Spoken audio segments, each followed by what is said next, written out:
Happy New Year and welcome. I'm Alex Boone. I make videos about art and nature, taking inspiration from the natural world and leading a creative life. This video is a bit of a mixture. I'll be catching you up with the end of my 2024 and revealing my nature journaling project for this year. You've just been watching me settling my garden in for the winter. As I'm not currently much of a winter grower, I tend to embrace the dormancy of this time of year, but I would like to get better at keeping a winter crop. All of this was filmed right at the end of November. That was also when I received my special new journal from Lotus Blue Book Art. I bought it several months previously and it had been in the pre-order process for a little while. Let's go inside and unbox my new journal for 2025.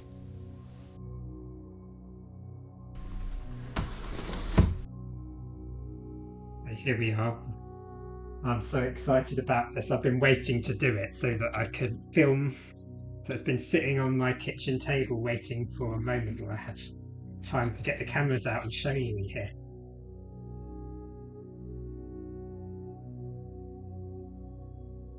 My new journal for the next year. We're going to get really well acquainted with this.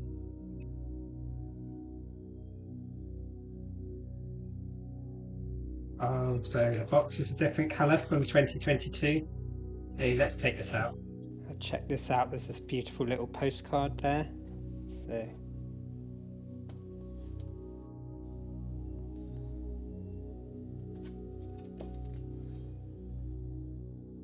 are we ready to see the journal for 2025?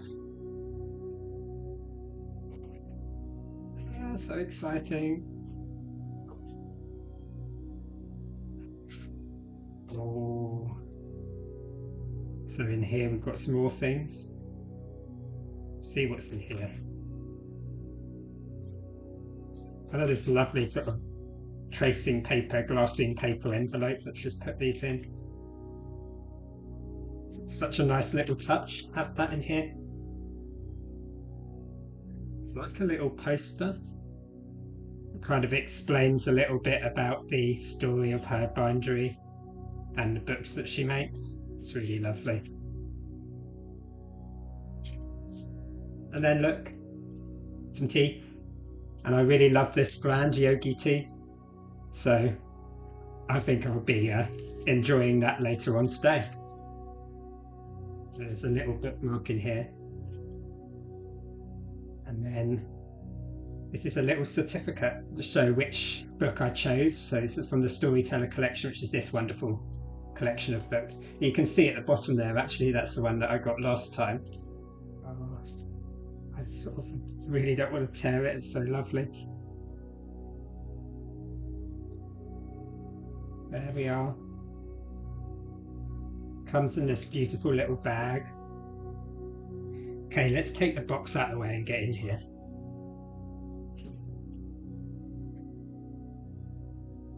Oh, wow. It's so exciting to finally get my hands on this. It's been in pre-order process for quite a while. I've been waiting for it to be made. And now it's here, ready to be used. This time it's got a leather thong around it, which I think is probably better than the last one, which was silk. And I found that it broke off because I was showing a lot of people in here. So I think this is going to be a much better solution. I'm going to have to keep my cat away from it though, she'd love this. And here we are. So this is cardie paper. It's thick cardie paper. It's the same stuff I recommend using for my Derwent ink tents. I've been showing other sketchbooks on this channel using this paper. This one's a little bit thicker than the square book I used for the sketchbook I showed here. But I think it's about as thick, or not quite as thick, as the paper used in the last Lotus Blue book. There's a lot of pages here to get started with. There's lovely sort of copper foil logo here right at the back on the very last page. And let's just look at this beautiful cover. So it's called the Tree of Life. So that's kind of what this is representing.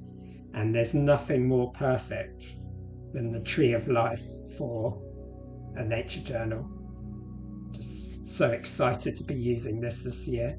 I just want to do a quick comparison between the 2022 journal and the 2025. So you can see that I've gone up in size. This is an A6, I've gone up to an A5. I think that that's just going to give me a little bit more space for creativity in here. Extra room on these pages is going to be really, really helpful to kind of expand what I was able to do back in 2022. I'm going to be keeping a relatively similar kind of look in here between these two. Because it's the cardie paper, it lends itself to a lot of ink, but I am going to be using other papers in here and other materials as well, which you'll see as this project develops. So you'll see I've got these 3 books laid out here. And it was funny because I found these 3 books in the last year, more or less at the same time or within a couple of months of each other. And also, I don't know if many of you follow Bethan Burton and her podcast, Journaling with Nature. She did a wonderful interview with this author of this book, Mary Jo Hoffman.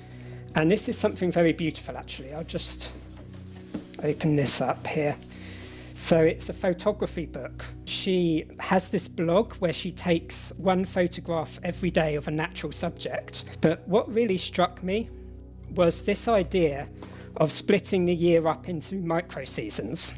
So it's a Japanese idea, and you split the year up into what are called seki, so 24 seki, and then 72 ko. And so you have 3 ko within each seki to make up your year. And the periods, they're about 5 days, just kind of a little bit over.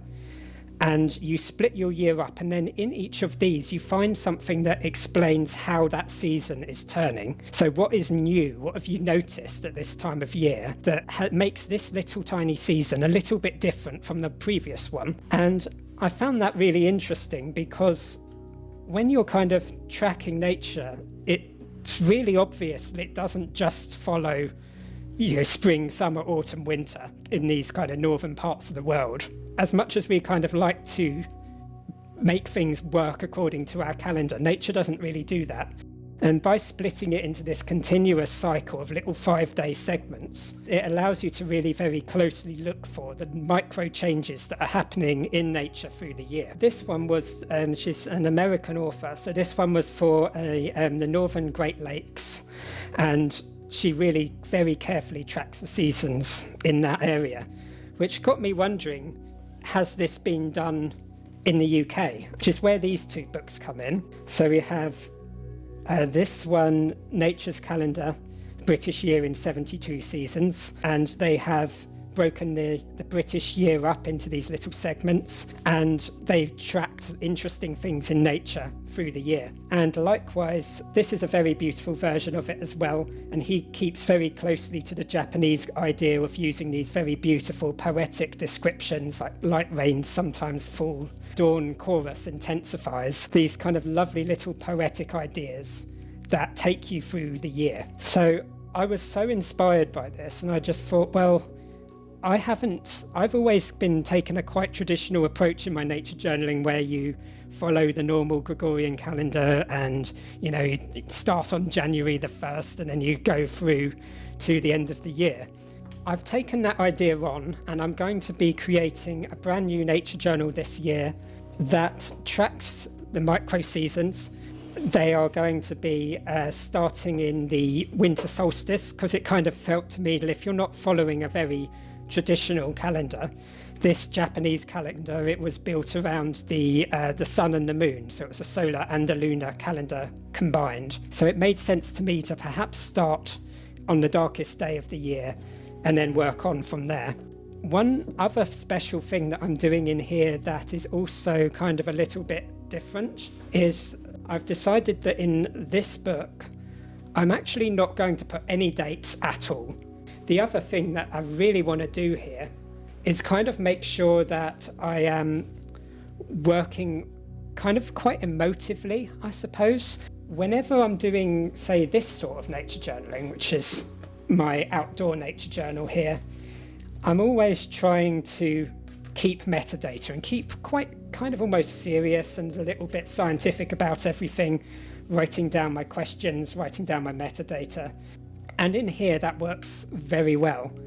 But I kind of realized when I was looking through my nature journals that I've very rarely gone into the more kind of emotional and spiritual way of connecting into the season. And that's what this book is going to be all about. It's very sort of non-traditional responses using lots of collage, lots of mixed media, lots of exciting different art techniques that don't rely too much on a very logical kind of mind. And it will be interesting to see how that affects my state of mind through the year when I'm working in this book, as opposed to something like this one. So it's a little experiment in that sense as well.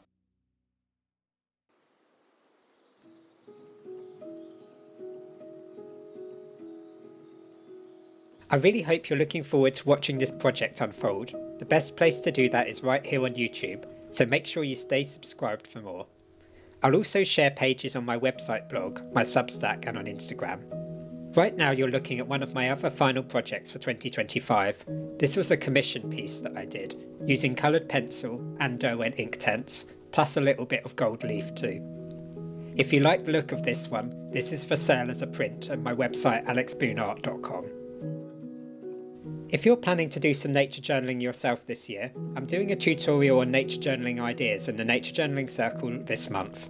That will join a full year's worth of tutorials plus courses, including how to start a nature journal and my brand new coloured pencil techniques for nature journalers course.